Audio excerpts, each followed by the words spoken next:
Let's go, boys. It's the Meatlock. You see the text back from another absolute easy work Meatlock. Never a doubt. Alex Pereira with the no doubter in that one. And nonetheless, the Meatlock persists in this one. Real quick, shout out to our latest subs Ricardo Perdomo, Daniel Montoya, and OKCJ Swag. Appreciate you guys getting these locks with us. And in this one, we got a welterweight Jeremiah Wells, 36-year-old, taking on Carlston Harris, who you got to give Harris some props. He's coming off a nice win. Got that unanimous decision win over Jared the Night Train Gooden, and he also has wins over Impa Kasanganaya and Christian Aguilera before that. And we know those were some nice wins, but both those guys are not great. And Jeremiah Wells, meanwhile, has won a million fights in a row. Most recently, he picked up that beautiful split decision win over Semi the Jedi, and that fight was interesting because Jeremiah Wells got dropped multiple times in the first round. He really had to weather the storm, but when it became just a pure wrestling contest, when both guys were gassing out, we saw just how strong Jeremiah Wells was, and he truly ragdolled Semi the Jedi, which was a very impressive thing given that Semi the Jedi used to be a 240-pound middle linebacker. So for Jeremiah Wells, that to me was a highlight of the strength this guy has, and for him to possess that grappling / wrestling strength on top of the punching power that we know he has. I mean, Court McGee ate that looping shot, sent him straight to hell in the performance of the night finish. And Worley Alves, a guy who finished Colby Covington at one point, also met a similar fate. So in this absolute Meatlock, Meat Boy, what are you thinking about Jeremiah Wells? Why do you think the odds are pretty close? Because we're getting pretty juicy beef with the minus 155 Jeremiah odds. So what are your thoughts on the odds, and how does Wells get this one done over Carlston? Yeah, this is an absolute lock. I mean, the Philly boys are not playing around. I mean, look at Jeremiah Wells. He's undefeated in the UFC, and he's going to stay undefeated in the UFC. Him, Body Bags, and Sean Brady and those killers, they are absolute savages over there. And I just don't know. After seeing Jeremiah Wells' last performance, I don't know who's going to beat him. This dude has insane strength that I've never even witnessed before.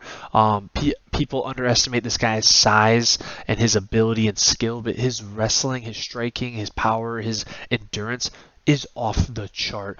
Sure, his opponent is 6 foot and has a little bit of an advantage on the reach, but I just don't think it's going to matter because wherever this goes, Jeremiah Wells is going to ragdoll Mr. Harris.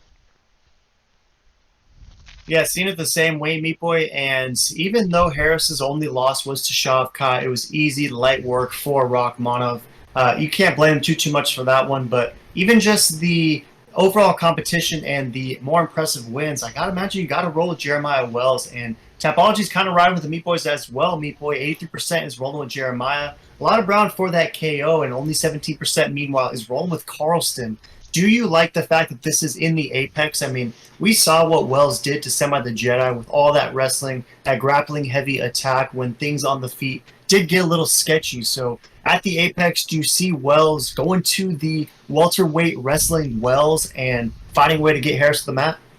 Yeah, I could see him testing it a little bit on the feet, but if he decides he wants it on the ground, he's going to take it to the ground, just like he did Semi the Jedi. Once he realized, oh, this is the move, took it there, had clear advantage down there, and just got a very good victory from that. And I see it being the same way, but I think Harris is nowhere near Semi the Jedi's level. Semi the Jedi is no joke. Sadly, he did just get knocked out in a big upset.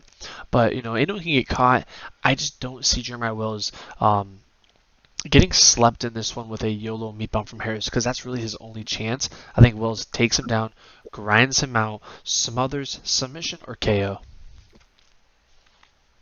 Yeah, with you all the way, Meat Boy. Obviously, it is the Meatlock for a reason, and for that reason, we're going to be throwing down 465 at minus 155 Wells odds. Going to net an easy 300, get us that 80th Meatlock, our third in a row, and keep us well within the green, Meat Boy. I like Wells too. I'd like him to get a finish, but maybe this is a gritty grappling affair where Harris finds a way to survive on the mat, but loses a unanimous nod nonetheless. But whether it's finished or a dominant decision, I think Jeremiah Wells is getting this one done. So any last thoughts from Meatlock?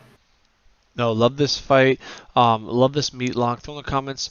Are you riding with the Meat Boys and you riding with the Meatlock? Or are you fading it? Put it in the comments and let us know why.